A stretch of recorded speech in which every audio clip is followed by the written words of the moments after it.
Buenas, pues aquí estamos en nuestro segundo programa, en nuestro segundo podcast de Gastroturismo con Sentido.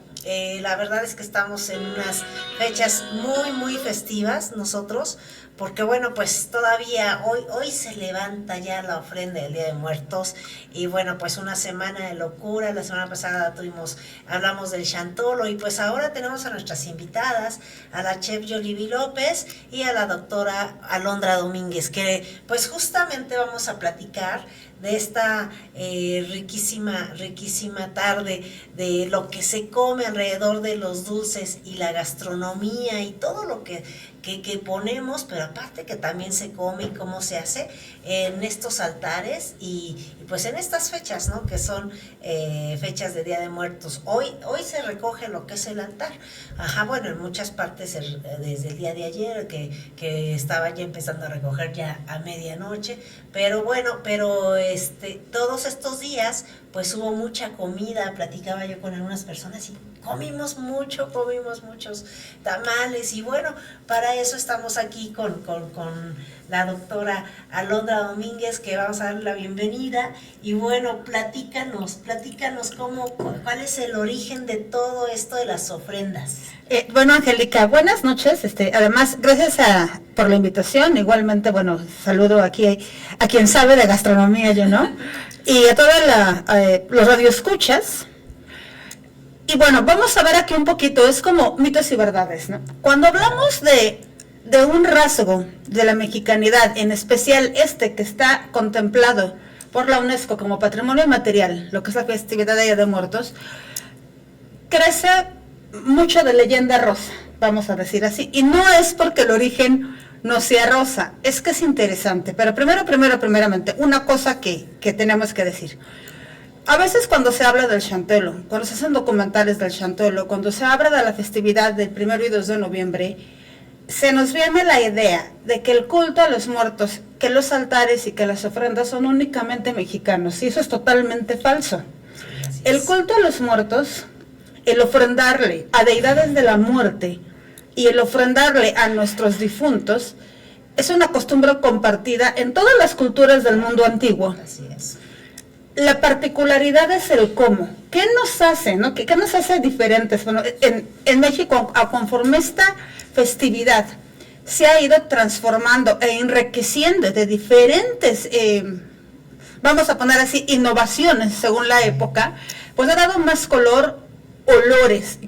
Es como cuando decimos, la Navidad tiene un aroma. El Día de Muertos en México creo que lo tiene. El primer olor es el copal, la cempasúchil, en la comida, en especial el olor del pan, ¿no? Claro que lo tiene, nada más que aquí cómo nace. Bueno, una vez que aclaramos que el culto a los difuntos y que el culto además a los dioses de la muerte es antiquísimo y que en todas las culturas se dio, podemos pasar al origen. Fíjate que para preparar este programa justo en el cual vamos a llegar al pan de muerto, leí una nota que salió en un periódico, no voy a decir el periódico, porque pero sí tengo que decir a la autora, con la disculpa, pero tiene que ser así, que salió en septiembre del 2025, en una publicación en línea, y esta decía, sobre el origen prehispánico del Día de Muertos, y vamos a pensar aquí. Se tiene la idea, bueno, además escuelas lo repiten, páginas oficiales de gobierno lo repiten, que el origen de la festividad de Día de Muertos es prehispánico, nada más falso que eso. Como todo rasgo de la mexicanidad, es virreinal. México mismo, nos guste o no nos guste, a quien tiene hispanofobia, es virreinal, es un producto virreinal, lo cual es hispano-indígena. Y al decir hispano-indígena no solo es hispano, es europeo, porque tiene tintes, incluyendo en su comida, de varias partes de Europa, no solamente de España. ¿Qué es lo que va a pasar entonces aquí? En esta nota que decía, es de la periodista Marduga, esto se publicó en septiembre del 25, ella decía que remontaba a una leyenda de origen prehispánico en la cual, la voy a citar como decía, voy a decir los errores. Cuenta la historia que, cuando una princesa era ofrecida a los dioses, su corazón, aún latiendo, se introducía en una olla con amaranto, hasta que la persona que encabezaba el rito lo mordía, como señal de agradecimiento a un dios. Una leyenda salvaje, que no es otra cosa que el germen del origen del pan de muerto y lo que hoy en día representa este dulce. Señores, esto es falso. La periodista, si me escucha o le llega la información, con todo gusto le paso las fuentes para que vea por qué es falso. Primeramente, en los rituales sacrificiales, a las deidades se les alimentaba con el corazón. Ciertamente había algo que se llama teofagia, pero no la practicaba todo el pueblo. En ciertos rituales, no en todos, sacrificiales, uno de los procedimientos después del ritual era que se consumía a los sacrificados, no en todos ni todas las partes, por ejemplo las piernas, muslos, pero lo que estaba prohibidísimo consumir era precisamente el corazón, o sea que esto es falso. Sí. ¿Por qué razón? Porque el corazón se le ofrendaba a los dioses, y para ofrendárselo, ¿cómo se les alimentaba? Pues se les alimenta con el aroma y con lo que sauma, de ahí la necesidad del copal, de ahí la necesidad del locote, que en nuestras ofrendas sigue, y que esto sí es de origen prehispánico, el copal y el locote. Ahora, de aquí que pudiera ser cierto, utilizaban amaranto, sí, pero no para empanizar el corazón y morderlo el sacrificador, eso no es cierto, yo no sé en qué película hollywoodense sacaron eso, pero eso es falso. El suali, como lo llamaban los mexicas, que es el amaranto, eso sí era utilizado, pero no para eso. Entonces, después de semejante chisme y que le da un sentido rosa, la pregunta es, bueno, ¿por qué creemos que es prehispánico? Eso también tiene su respuesta en la historia. En el siglo pasado, en el siglo XX, en la década de los 30, con el cardenismo, hay todo un proyecto nacionalista. Como todos los proyectos nacionalistas, no solo en México, en el mundo, se crean mitos fundacionales, se crean mitos de cohesión social, no sé, se crea un odio a los extranjeros, pero además en México desde el 19, en México independiente, se va a hacer una idea de que México es solamente indígena, pero curiosamente, solamente indígena del posclásico y de lo más fuerte, o sea, México es mexica. En primera, México no es mexica, México es una diversidad cultural. Claro. Los pueblos originarios no son únicamente mexicas, ni siquiera son únicamente nahuas. Así es. No, es multilingüístico. Multicultural.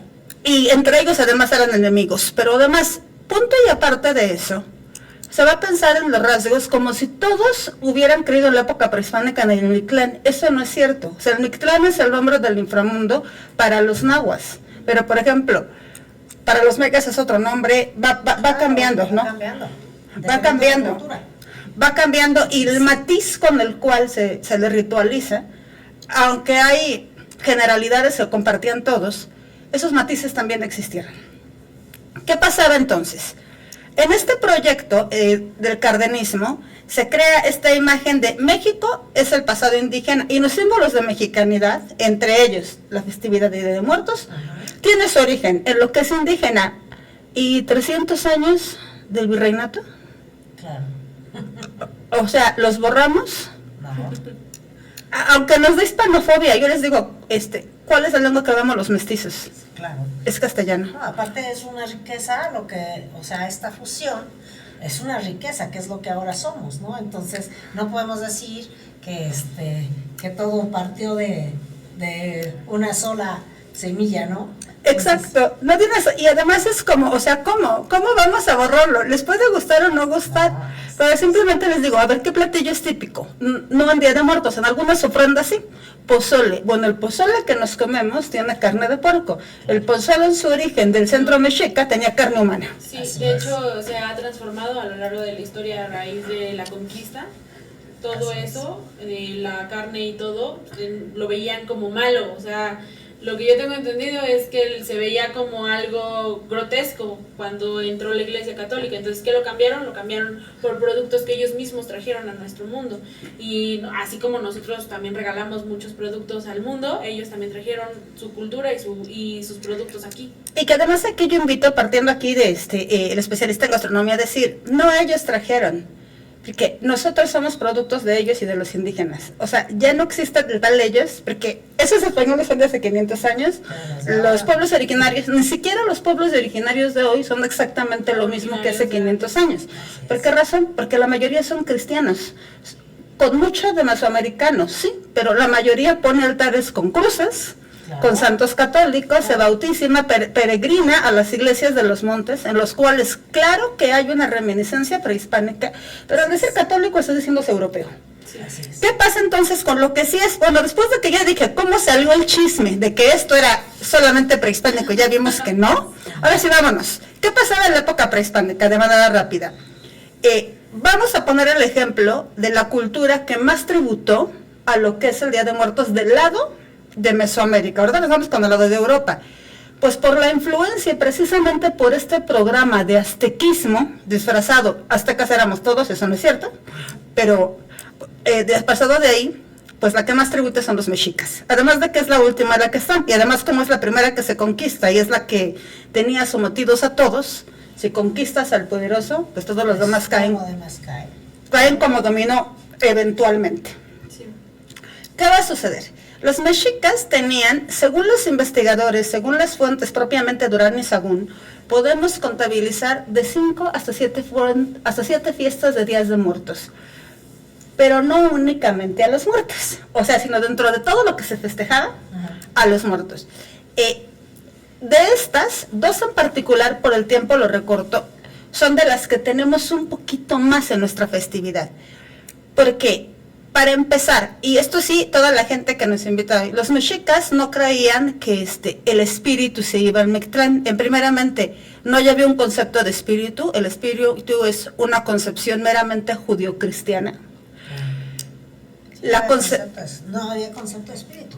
No había concepto de espíritu. Sí podríamos hablar de un concepto como de alma, pero la diferencia es que para ellos el cuerpo no tenía un alma, sino el cuerpo era un contenedor de diferentes entidades anímicas o almas. Una de esas, solo una de esas, que habitaba en el corazón y que es vital, que los mexicas la llamaban teyolía. Esta es la que cuando te morías se liberaba, se desencapsulaba del músculo cardíaco y es la que iba a ser el famoso viaje a uno de los destinos de la muerte. Uno de los 4 es el famoso Mictlán. Entonces, de ahí hay una diferencia brutal. No es una alma corpórea uniforme como lo es el espíritu, sino son varios grupos de almas. Una, la que curiosamente guarda nuestra personalidad, la que guarda los recuerdos, la que se enferma por transgresiones o la que está limpia por buenas conductas, es justo esta almita la que estaba en el corazón. Entonces así este famoso viaje al Mictlán. Ahora, segunda diferencia con nuestra creencia hoy. Nuestra fiesta está totalmente permeada de cosas católicas. Es más, hay investigadores que han llegado a decir, él se me olvidó, tiene una publicación nomás de una famosísima, en la cual dijo que para ella ni siquiera era virreinal, que era totalmente europea. Ahorita vamos a ver por qué. Yo no comparto y la mayoría ese grado de postura. Yo digo, es algo sencillo. Si fuera totalmente europea, no habría copal, no habría cempasúchil, no habría ocote, y los hay. Entonces también es como exagerada esa postura.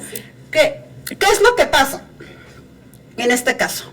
Pero desde la entrada, nosotros creemos que nuestros muertos que están en el cielo, porque no tenemos esta fiesta litúrgica, porque además pertenece al calendario católico. Las fechas están impuestas por la Iglesia Católica, 1 y 2 de noviembre. No recibes a los muertitos que están en el infierno y en el purgatorio, impensable. Recibes a los muertos que están descansando, ¿sí o no? Aquí les pregunto. Esa es la idea. Bueno, de hecho en Oaxaca es diferente, porque en Oaxaca se ponen los altares y va a cielo, va a infierno y va por capas. Entonces, por ejemplo, nosotros no tenemos la creencia católica como tan marcada como de en el cielo o el infierno, no. Nosotros somos más de que el alma va a otro lugar, pero que no es el fin. La muerte no es el fin, sino es otro proceso de vida. Entonces, ahí es donde viene la cultura, donde a lo mejor en Oaxaca se cree diferente las cosas. Y al final la ofrenda se pone de ese modo, que son en escalera, para poderle dar un sentido diferente a la ofrenda. Fíjate que justo lo que tú estás diciendo es un concepto mesoamericano, no único de Oaxaca, pero es de lo más mesoamericano de esta fiesta, no de lo europeo. Nada más que hay que ver una cosa. Me atrevo a decir, aunque no soy de Oaxaca, pero por la forma en la que Mesoamérica, infierno en su raíz etimológica significa bajo mundo, por lo tanto tendría semejanzas con el inframundo mesoamericano, pero no con la connotación de infierno católica, en la cual están almas perdidas y hay un diablo, ¿no? Que se la pasa re bien ahí molestando a los demás. Digo, pues si yo estaría diablo me la pasaría re feliz.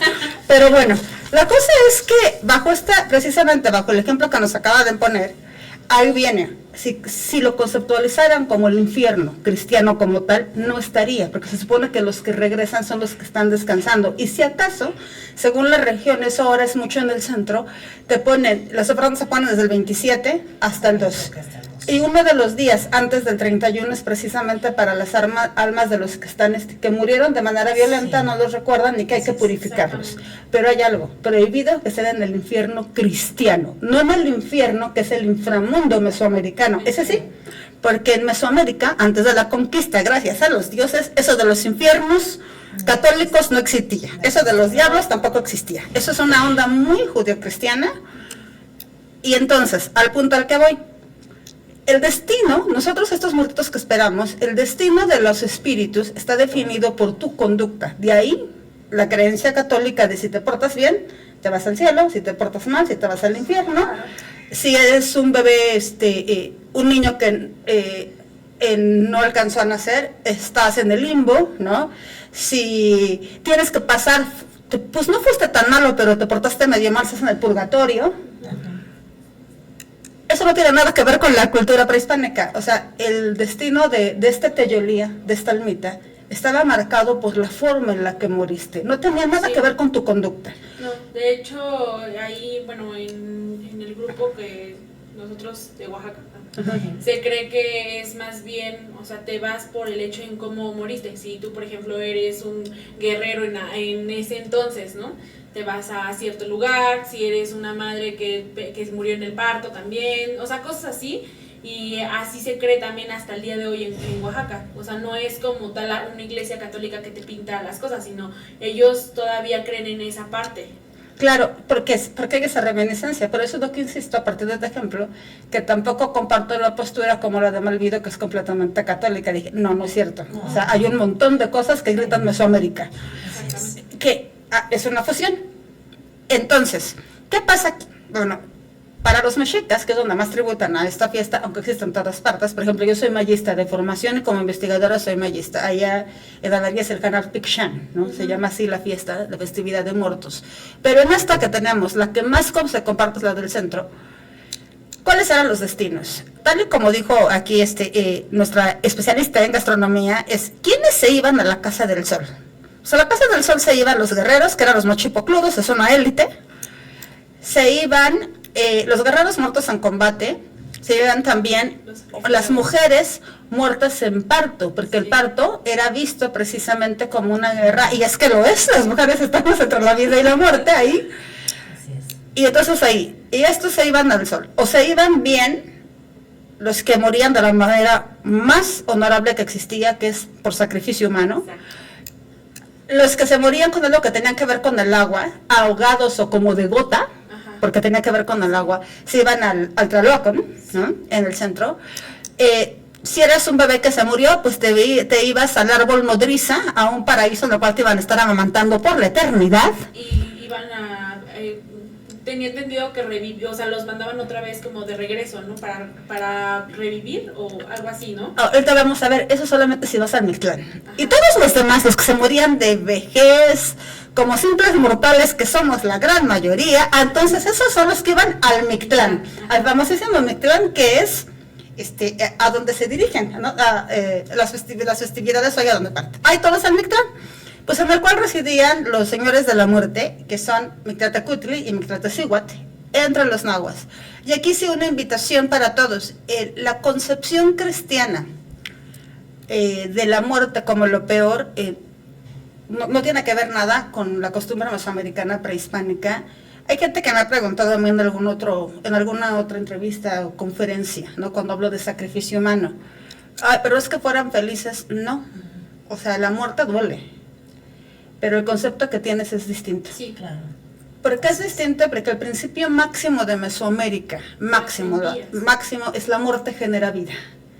Entonces, si es la dadora de vida, Claro. no es el fin último. No es fin último. No es y además es el origen de, o sea, antes de la creación ya lo había, es el origen de.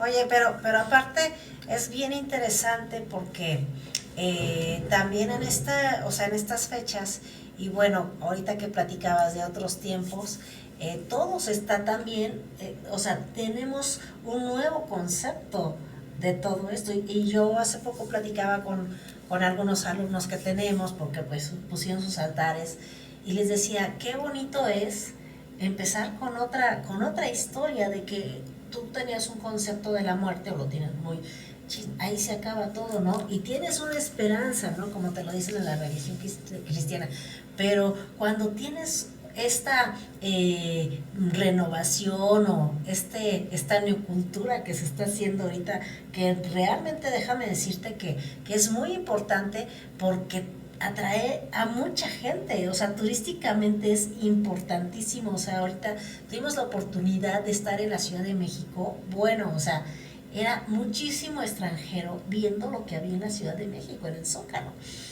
Fuimos a la ciudad de Querétaro, ahí en Tequisquiapan, y una representación de altares con comida, o sea, impresionante. Entonces, o sea, es muy diferente a lo que se venía manejando. Y ahorita que hablabas del amaranto, que aquí la chef no me va a dejar mentir, o sea, a ver, hablamos del pan de muerto, y el pan de muerto, pues a ver, no había harina. Ajá. Entonces, eso empezó a recrearse, pero se hacía con amaranto. Ajá, o sea, era un dulce de amaranto. Todo lo relacionado a estas fechas en otras culturas anteriores, pues había también lo que son muchísimos dulces, ¿no? Muchos dulces. Y qué bueno que lo estemos rescatando ahora con los dulces de calabaza, ¿no? O sea, con todos esos creaciones. Y por ejemplo las calaveritas, ¿no? Las calaveritas que ahora se hacen, bueno, pues ya esto es muy moderno, pero sin embargo la unión de todos estos conceptos, aunado a lo que venimos nosotros como cultura indígena, pues es bellísimo. Y ya si lo mezclas con lo que es la hispanidad, con los españoles que llegaron, como tú dices, en el virreinato, que no podemos borrar para nada, y qué bueno, o sea, es ahora en estos tiempos del siglo XXI, pues es una belleza. O sea, en todo México se vivió, o al menos en lo que hemos visto, altares y comida, y pues es una nueva forma de ver que vienen a visitarte, ¿no? La gente que se fue. Sí. Fíjate, Angélica, que eso que dices es rico, y aquí suceden varias cosas. El resultado de nuestra fiesta, como dije, como le quiera llamar, es una fusión, es una hibridación.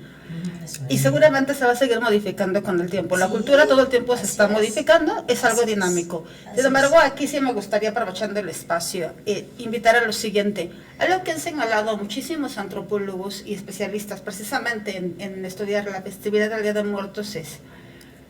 el turismo tiene ventajas, pero debemos de cuidar mucho que no se gentrifique. Claro. Especialmente la festividad, o sea, si que llegue la festividad, que haya turistas viéndola, sí, pero que los precios se vuelvan accesibles personas fuera del país, o que los mismos cultos, los pueblos originarios, vamos, los mestizos no somos como ellos, pero ellos son mucho más solemnes en el culto, más controlados, y que a veces invadimos su espacio, algo que consideraban una ceremonia privada. Entonces, ahí debemos de intentar cuidar y concientizar a otros que tenemos derecho a conocer, a ver, a gozarlo, pero que hay espacios privados y que hay cosas que en precio, y evitando exotizarlo, se deberían de cuidar, ¿no? Porque la gentrificación, infortunadamente, es una amenaza para toda fiesta, para toda fiesta, no aquí, en el mundo. Pero entonces, ¿qué pasa con esto? Tú dices, por ejemplo, la cosa de los dulces. En estas fiestas, en la época prehispánica, había dos en especial que tienen un poquito que ver con la nuestra. Y una se llamaba en el mes que se llamaba Toloshimaco, que es el mes 9, y la otra se llevaba a cabo en Xocothuatzi, que es el mes 10. Y desde ahí vemos, ojo, estas fiestas no eran de noviembre, hoy serían entre agosto, septiembre. Según una propuesta, es la más consensuada. La otra sería que sería entre julio y agosto. Entonces, ¿por qué la celebramos 1 y 2 de noviembre? Bueno, porque el 1 y 2 de noviembre fue establecido como Día de Todos los Santos y como los fieles difuntos, desde el siglo XI, ya de manera fuerte del siglo XIII, por los abades y sacerdotes de la Iglesia Católica, que tampoco era originalmente una idea de la Iglesia Católica. ¿Qué pasó? Y aquí viene otra cosa que tribute, que hoy está nuestra comida y están los colores. La gente dice, ay, Halloween, ¿no? Día de Muertos, es muy diferente porque una es Noche de Brujas. Pues, ¿qué creen? En su origen, Halloween no era Noche de Brujas, también es el recibimiento del invierno, también es una fiesta de origen agrícola, como todas las veintenas mexicas están ordenadas por el calendario agrícola, son de sociedades agrícolas y tienen que ver con ciclos de cultivo, de siembra y de cosecha. Tiene que ver con eso. ¿Qué pasaba? Cuando se está llevando la Iglesia Católica de toda Europa Occidental, a veces creemos, inicia en el siglo, a finales del siglo V, empieza la Edad Media, con el primer reino, que es el reino franco, de manera oficial, el primer reino medieval, y pensamos que en ese momento toda Europa Occidental ya es católica. Pues no. Como todo proceso de evangelización. Son procesos, o sea, no se acaba uno y empieza otro. Ajá, no, O sea, y sí. menos en algo cultural. Menos en algo cultural. O sea, es tan cultural que vamos a ver ahorita, yo sí les digo, y eso no vamos a hablar hoy, pero lo más prehispánico de nuestra ofrenda son los tamales, porque es el núcleo duro de la cosmovisión mesoamericana. Son más antiguos que las tortillas, y eso sí se preparaban desde el preclásico. Fíjate que comentaba con la chef Yolivir precisamente acerca de la cocina que se vive alrededor. Sí. Y hablábamos de los tamales. De hecho, o sea, en cada región se prepara de manera distinta. Por ejemplo, ya hablando de Hidalgo o de Oaxaca, Hidalgo tiene el famoso zacahuil, gigante, que se prepara en estas fechas, o los tamales que se preparan. Aquí es muy particular en Hidalgo, a lo que conozco, que se preparan muchos tamales. Pero por ejemplo en Oaxaca es una tradición gigante, porque es tamales, es mole negro, es pan de yema, que viene con esta figura de un, bueno, podría decirse de un muerto, y que tiene se le pone una carita en la parte de arriba para poder representarlo.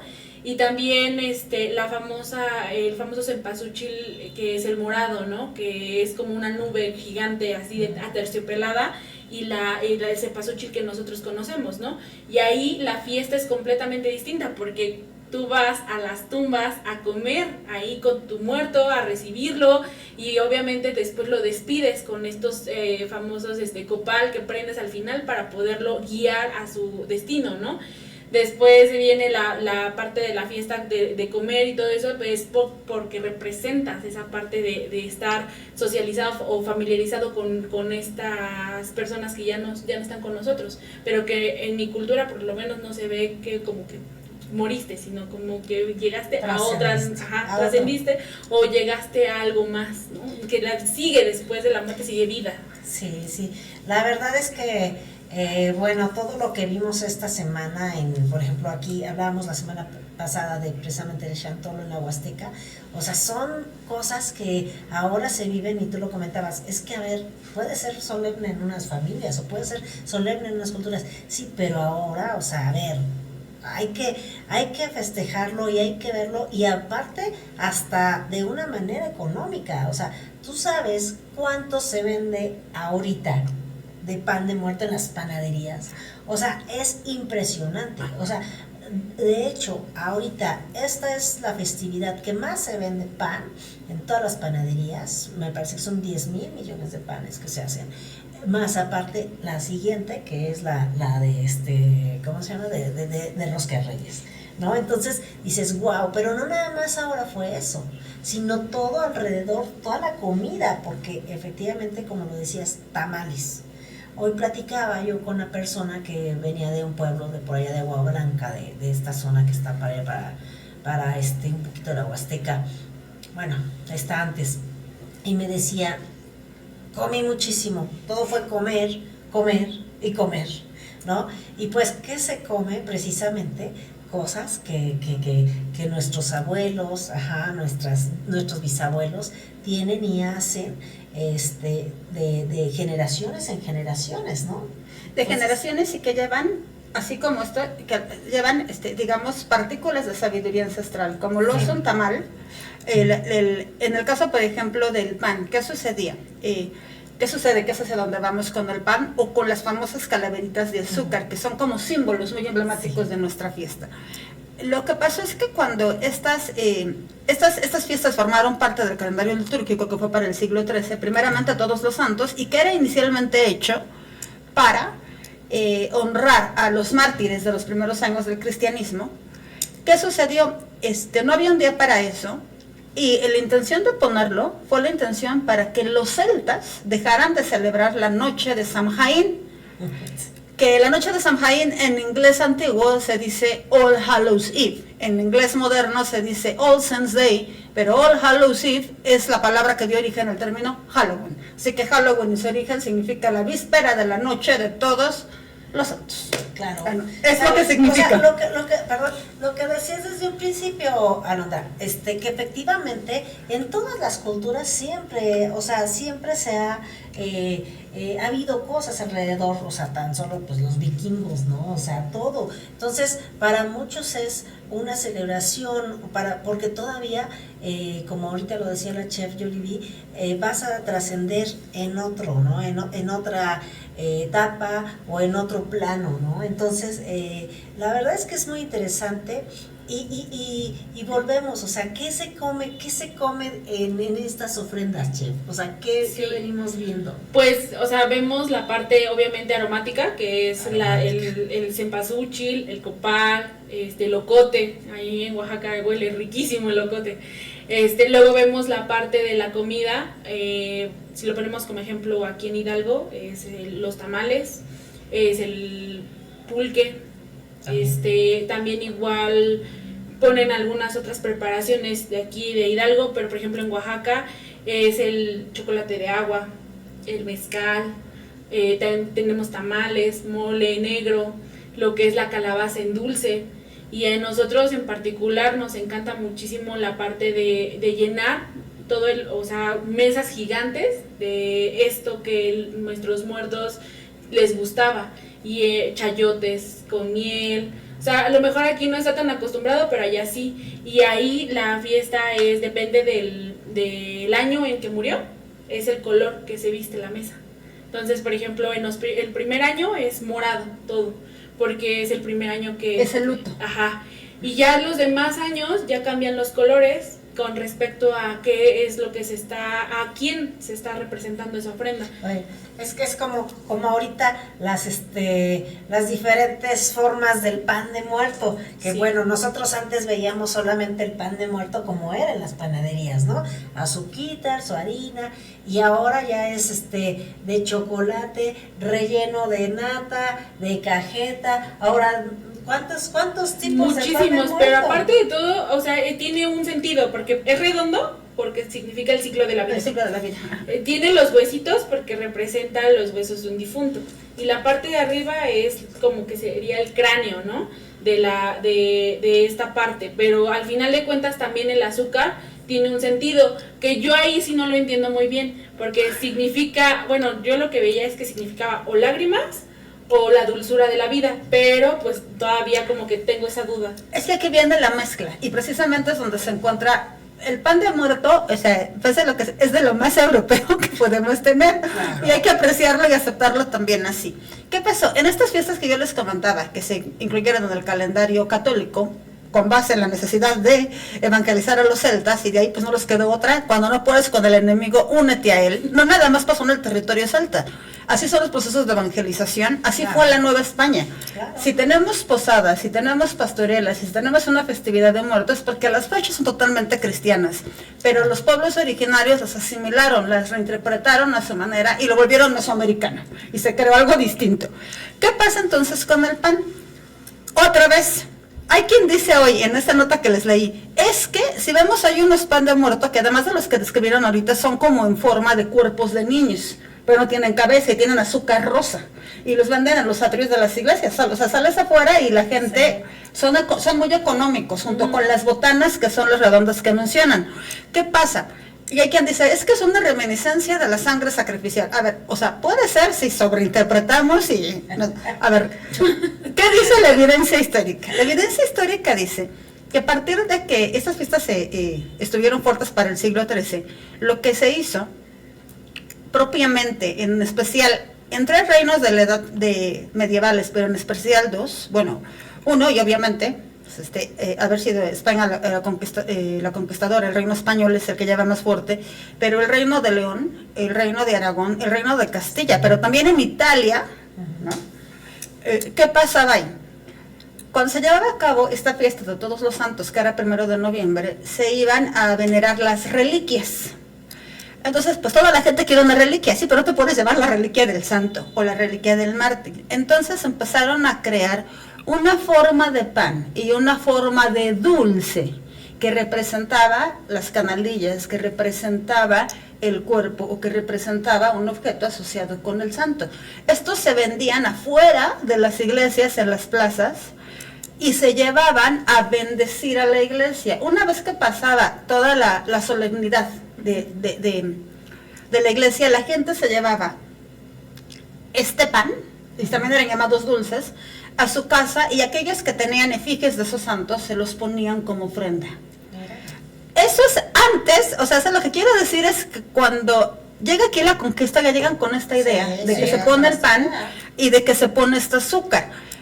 De hecho, por ejemplo, en Italia, hay un lugar... Pero también hay que tomar en cuenta que en esas épocas todavía no había tanta azúcar, que justamente cuando llegan los españoles, cuando que llegan los franceses, de hecho, la adaptación azúcar, con que sacan la caña de azúcar, entonces, bueno, es otro elemento más que se adaptó aquí, que se adaptó, ¿no? O sea, tenemos muchas adaptaciones. Sí. Son adaptaciones. De hecho, por ejemplo, yo no lo conozco, pero ojalá, ahora que estoy investigando esto, me voy a dar la tarea de conocerlo. En Reggio de Calabria, que es una ciudad en Italia, hay un museo que se dedica a exhibir todas las formas de pan y de dulce que fueron entregados como reliquias desde hace 6 siglos. O sea, los modelos. O sea, evidencia histórica de esto que existe en otras partes del mundo, pues ahí está, ¿no? Sí. Ahora, ¿qué es lo que sucede cuando llegan aquí? La festividad ya como tal de Día de Muertos, cuando aquí se jalan de los mexicas 2 fiestas especiales, estas que llaman estos meses, que una tiene que ver con los pequeños muertecillos, que son los niños muertos, para nosotros hoy en día asociada con todos los santos, y la otra de los muertos adultos, ¿no? Que era Huemicahuitl, que esa es la que es de Xocohuatzi, pero que ya dije que son las fechas distintas. Como ya estaba institucionalizado por la Iglesia Católica el 1 y 2 de noviembre, lo que ellos hicieron en el proceso de evangelización es jalar esto y meter esa espera de esos difuntitos y esos difuntotes, pero dentro de lo que la iglesia permite. Obviamente dentro de lo que la iglesia permite es que las ofrendas más grandes pues no eran para los muertitos, las ofrendas más grandes eran para los dioses de la muerte. Para los dioses de la muerte, que ya dijimos que si la muerte genera vida, estos dioses son dadores de vida, o sea, sí, claro, son dadores de vida, ¿no?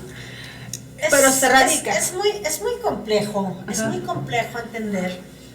Yo siempre lo platico a mis alumnos, es muy complejo entender este mundo de la situación prehispánica. O sea, a ver, nosotros estamos más familiarizados con el tema religioso del catolicismo, o sea, nosotros entendemos más, pero ¿cómo podemos entender a la gente de antes, no? O sea, es muy complejo.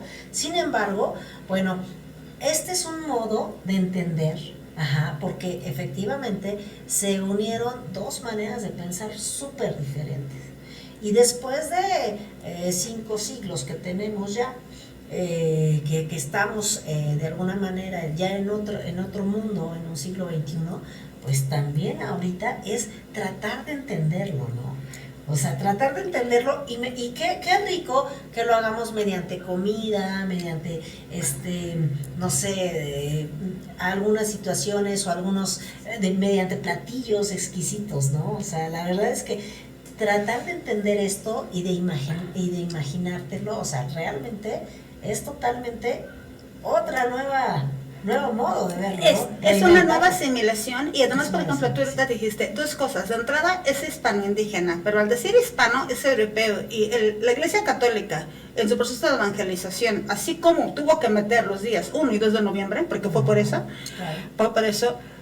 y afortunadamente, porque si no viviríamos muy aburridos, yo diría que hasta una tercera raíz en general, porque la Iglesia Católica que llega, que establece la Nueva España, el catolicismo se paganizó, o sea, la Iglesia Católica es no es solamente cristianismo primitivo, es cristianismo primitivo con saberes y creencias de lo que llamaríamos culturas paganas, o sea, y todos están presentes en nuestras fiestas, claro. y todas las fiestas que hoy Claro. son símbolos de la mexicanidad, hay símbolos paganos. Tú dices ahorita de los alumnos, yo les digo a mis alumnos cuando les doy en una clase de historia mundial, romanización y barbarización, yo les digo, nosotros, aunque no lo crean, fuera de los pueblos originarios, la mayoría de mestizos tenemos menos de indígenas, estamos mucho más romanizados. Ay, no es cierto. Y les empiezo a enseñar ¿qué lengua hablas? Número de hermanos, ¿no? El calendario. Todo. Ay, se dice científicamente, el control más fuerte que puede existir es quien controla el tiempo. Llevar un calendario te dice absolutamente todo. Y nuestra cuenta es antes o después de Cristo. Pues sí, pero digo, la verdad es que es bien interesante todo esto, o sea, ver de dónde vienen las cosas, pero aparte, cómo lo hemos transformado, ¿no? Y aparte, el tema que ya lo decíamos, el tema de lo que ahorita genera lo que es el turismo y adentrarte, porque seguramente va a empezar a haber muchísimas investigaciones de todo, o ya las hay. Y ya las hay. De hecho, también igual, por ejemplo, así como decía la doctora, sí cambia cuando se introduce demasiado el turismo dentro de un pueblo. Por ejemplo, en Oaxaca no se hacían desfiles de Día de Muertos, pero después ahorita ya se hacen los desfiles de Día de Muertos. Pero, por ejemplo, si te vas a los pueblos mixtecas, que de mis pueblos son de la Alta Mixteca, no se hace eso. O sea, tú cuando es el Día de Muertos, hacen una peregrinación, por así decirlo, hacia el panteón, toda la familia, con todo lo que es un arco de flores, que es como darle la bienvenida a tu difunto. Después se adorna todo y las velas que se ponen en este lugar son hechas a base de cera de abeja. Y tienes que quedarte ahí hasta que estas velas se terminen, porque eso es acompañar a tu difunto a que regrese y que esté conviviendo contigo y ya después volverlo a dejar ir, ¿no? Por así decirlo. Pero pues es muy diferente, porque ahorita, por ejemplo, en Oaxaca Central, sí se modificó muchísimo lo que es la fiesta. Claro. Sí ayuda a la parte económica, porque obviamente ayudó, pero ahorita ya los precios ya son súper elevadísimos. Bueno, no vamos a hablar de todo lo que se vivió o de todo lo que se vivió esta semana. Alebrijes, calaveras, desfiles, catrinas. O sea, la verdad es que, bueno, tú sí te debes de acordar, porque viene de una familia restaurantera, que sí se hacían muchas cosas así, ¿no? Pero sí y no. Por ejemplo, a partir de la película Coco, se involucraron los alebrijes, no son el Día de Muertos, y los alebrijes tampoco son prehispánicos. Bueno, pero no fue. A ver, también hubo una No, película de James Bond. La película de James Bond, que hubo un desfile de muertos en la Ciudad de México. Por eso se adoptó eso. Por eso empezaron a ver que dices, wow, México está de moda. Pero déjame decirte, ya ahorita, por ejemplo, en algunos países, hasta en Rusia, España, yo he visto que el Día de Muertos ya hay con, la gente se viste y todo. Ahora hay que introducir la cocina, ¿no? Pero empezar a introducir desde nuestra casa. Por ejemplo, hoy ahí te va, las calabacitas pequeñas que puse en mi arreglo del centro de mesa. Hoy le dije a la persona que nos ayuda, le dije, no seas malita, vamos a limpiarlas y vamos a hacer dulce de calabaza con piloncillo. Con piloncillo tradicional. Hoy probó Nicuatole la maestra. Hoy probé Nicuatole. Entonces, empezar a hacer esas cosas que no solamente sean show, que no solamente sea una escenografía, sino que de verdad, o sea, agarres y digas, ¿qué hago con eso, no? ¿Qué hago con eso? ¿Me lo como? Ajá, o ¿qué va a pasar, no? Por ejemplo, ahorita los tejocotes, las guayabas, que ya empezamos ahorita a otra época, ¿no? Decembrina, pero la verdad es que tenemos aquí muchísima riqueza. O sea, los campos son riquísimos, los sabores de México son riquísimos, que tendríamos que regresar y quitar ese a lo mejor de que, a ver, regala dulces, en estos días dulces empacados, por a lo mejor regalar esos dulces que hacemos tradicionales. Y como tú dices, hay cosas que están en nuestras manos. Luego la gente se pelea mucho. Por ejemplo, ahorita hablábamos de discusión y entre Día de Muertos, Halloween. Esto no es, hay cosas que sin hacer, que sin poner en una red social, digo, se puede poner, yo lo hago, pero sin poner y sin estarlos peleando con todos los demás, podemos defender en términos de patrimonio. ¿Qué puede ser? Hace rato además los tamales, yo les digo siempre, quieren defender algo muy mesoamericano, compremos los tamales a las tamaleras, pero no en el súper, de verdad, porque se gentrifica. Compren a las tamaleras y a los tamaleros que llevan sabiduría ancestral, que viven de eso, que ayudamos a la economía, tal como. Compren el pan no solamente en un supermercado o en un súper, compren el pan afuera de los atrios a la gente que con sus manos lo hace. Compren el locote, que es cuando más hay gente, pero prende locote, ¿no? Bueno, pero también, por ejemplo, está en peligro, bueno, nosotros nos dicen que está en peligro de extinción el locote. O sea, ya no es tan fácil encontrarlo. O sea, ya es un poquito ya más... Ya es exótico. Ya es exótico. Pero, por ejemplo, o sea, ya si lo vemos por otro lado, también yo como gastrónoma lo defendería como de ¿por qué no realizarlo nosotros? Claro. O sea, nosotros mismos, ¿por qué no reunirnos con nuestra familia y hacer lo que se va a comer en la ofrenda? Y se está perdiendo muchísimo esa parte también. Oye, y la verdad es que es bien interesante todo y podemos quedarnos aquí horas platicando, pero la verdad es que, bueno, pues nosotros buscamos hacer este programa que se llama Gastroturismo con Sentido, pues para que demos un saborcito rico. Platícanos, Yoli, ya porque ya nos vamos a terminar esto. Cuéntanos, ¿cuáles serían los dulces típicos, las comidas típicas o clásicas que no podemos dejar? Y ya, yo creo que se van a acabar mañana, dejar de comer en estos días. En estos días, el dulce de calabaza, por ejemplo, con piloncillo. El pan, dependiendo por la región, yo en mi pueblo es pan de yema, aquí es pan hecho a base de naranja, de ralladura de naranja. También los tamales, lo que es aquí es el pulque. Aquí el pulque. Aquí hay mucho pulque, allá es el mezcal. Eso, los dulces que podríamos consumir también es, por ejemplo, nosotros en nuestro caso, el chayote que tiene espinas con miel.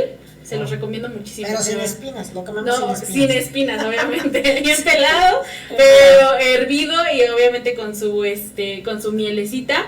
Ajá. Y también igual, ¿por qué no? Pues adoptar un poquito la parte de estos dulces ya más pegados a la cultura árabe, que son las calaveras de alfeñique. Exactamente, que se hacen a base de yema de huevo, de clara de huevo, azúcar y pues ya se le da la forma, ¿no? Que se necesita para poderlas poner en las ofrendas.